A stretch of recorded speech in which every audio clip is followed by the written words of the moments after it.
Welcome to the next episode of the Berea Podcast. Hey, Della, do you know one of the things that I love about living in Berea? I think I do. Tell me. Sure, we've talked about it a real lot.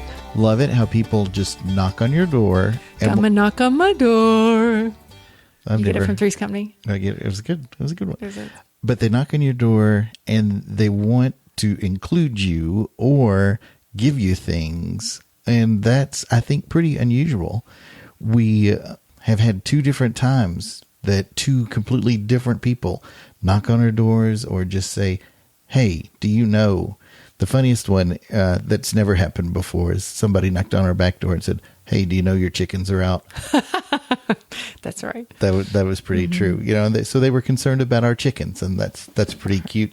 We'll talk about Berea being a town that can let you have chickens on another episode.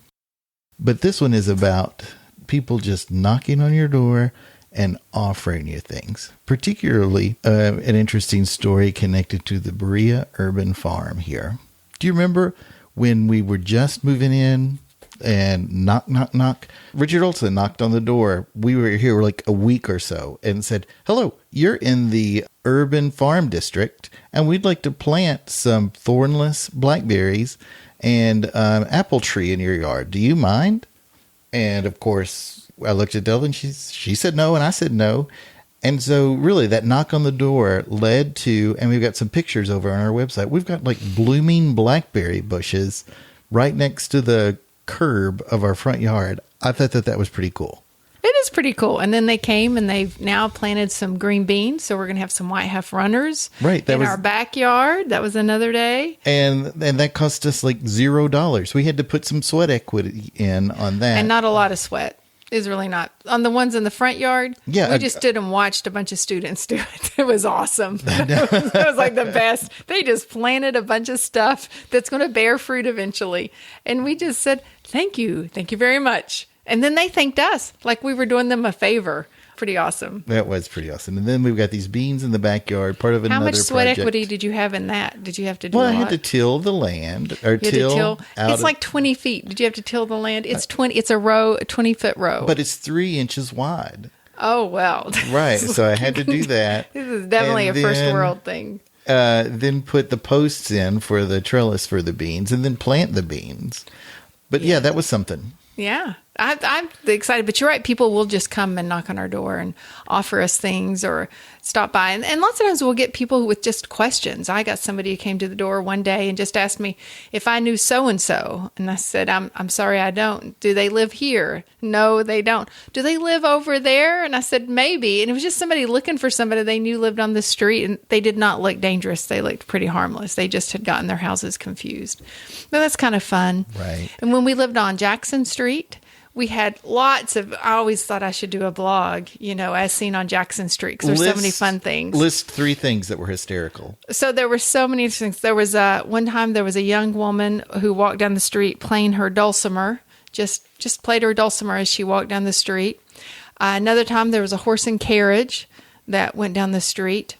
Another time we had the Winchell singers that were supposed to be like around Christmas time, right? Came and sang Christmas carols to us. One time we saw a whole family reunion walking down the street, like 30 people or so. And then there were these deer that came up and looked right in our window. That was way weird, just to have the deer looking in our window. So it was always interesting on Jackson Street too. And what was cool is I would be at work and all of a sudden my phone would buzz, getting a text saying, this just happened on Jackson Street, and there would be the picture of a deer looking into the window, or there'd be a picture of this, woman playing a dulcimer as walked by.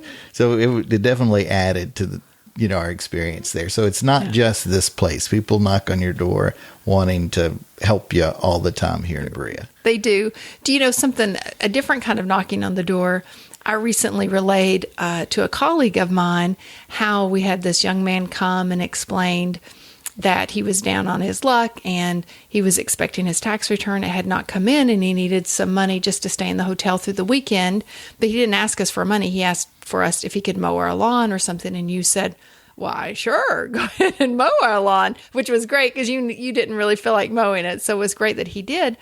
But I was sharing the story with a colleague, and I said, you know how you'll get people who just come to your door and they're looking for work? You know, that happens all the time. And she said, that has never happened to her in her entire life. People don't just come to your door looking for work. And I was like, really? That happen everywhere that people, I've had that happen multiple places. I didn't know. And she thought that was the most, she works in Louisville. She thought that was the most bizarre thing that she had ever heard, that people would come to your door and ask for work. What, don't you think that happens? Sure. Places? You know, things I've said before to strangers. No, I don't need my trees cut. Right. You know, That's right. No, I'm completely fine. I don't need to buy. My gutter's cleaned. Right. I don't need my gutters cleaned. You know, thank you. I mean, No, I don't need to buy meat out of the back of your truck. exactly. That's exactly right. Those are real things that happen That's when right. they knocked on our door. That's right. You know, and when we moved in, back to other reasons, other good reasons why people knock on your door, we've had people who remembered us come by and remembered us from when we were in college here, come by and bring us by things, welcoming us Like to the neighborhood. and all that. Cookies and things. Neighbors have brought by. It's like something from it's like the small towns, how you think small towns would be since we've moved to Berea, people knocking on our door. That has been our experience. And then what's cool is as we were sitting down planning this episode, talking about how people knock on our doors and it is a good thing, we had a knock on our door. And it was one of those ecstatic things that I just said, hey, can I record you? And so listen to me interviewing the person who knocked at our door that very second. So here's how things just work out. We were sitting down talking about the theme we were going to take with this episode, and lo and behold, the doorbell rings. And I will let Michelle introduce herself and what she was thinking about this morning and how this came to be. It was just fortuitous, okay? So go ahead. Introduce yourself. Tell us a little bit about what brought you in here, okay? Okay, thank you. I'm Michelle Louise. I'm the production manager of the Berea Urban Farm, and this morning I woke up and was ready for a day in the garden, and when I got to the garden, I saw that my collards were just asking to be picked. They said, we're ready today, and I thought, well, gosh, the way this program works, I'm supposed to give people some notice, but my plants really, they want to be eaten now, and so who can I go to? Who do I think would be home right now that would embrace some food fresh from the garden? And so I came up to your door because I knew I wanted to talk with you and see if I could, leave some food on your porch when you're ready, or how I could communicate with you. And so it was great. It was great. So you just said, you walked up here, knocked, and said, do you want some collard greens and some snap peas that are like fresh from the garden this way? So like 30 minutes ago, these were in the ground, right? Totally. Yeah. And this morning, I came to the garden and they said, Michelle, we're ready. And I said, okay, who do you want to go to? And they said, try Troy and Della up the road. And so I said, okay. And then I thought, well, I don't want to just leave them there if they're not going to be home. So I'll just walk up first and check to make sure they're there and see if it's okay if I just leave food on their porch generally, which is great. That really helps me out.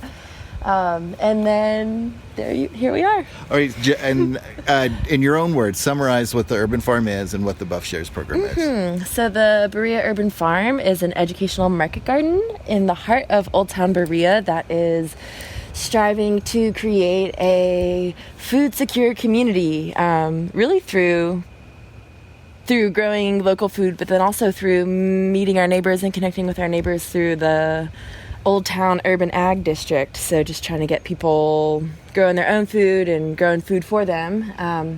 And the Buff Shares program is our produce distribution program this year. So we're growing food for, I think, 27 different families. And so we're growing 10 different crops, and people got to pick which crops they wanted to have delivered. And so here we are. All right. Well, thanks so much. Thanks for knocking on our door this morning. Thank you for talking with me. Appreciate it. Well, I did want to mention one more kind of knock on our door that I absolutely love. It's children coming to ask our daughter if she can come outside and play. And they go outside and they play. Lots and lots of hours through the day. I love that. That's true. That's very true. All right. So thanks so much for listening, and tune back in next time. Bye. Today is why I stay.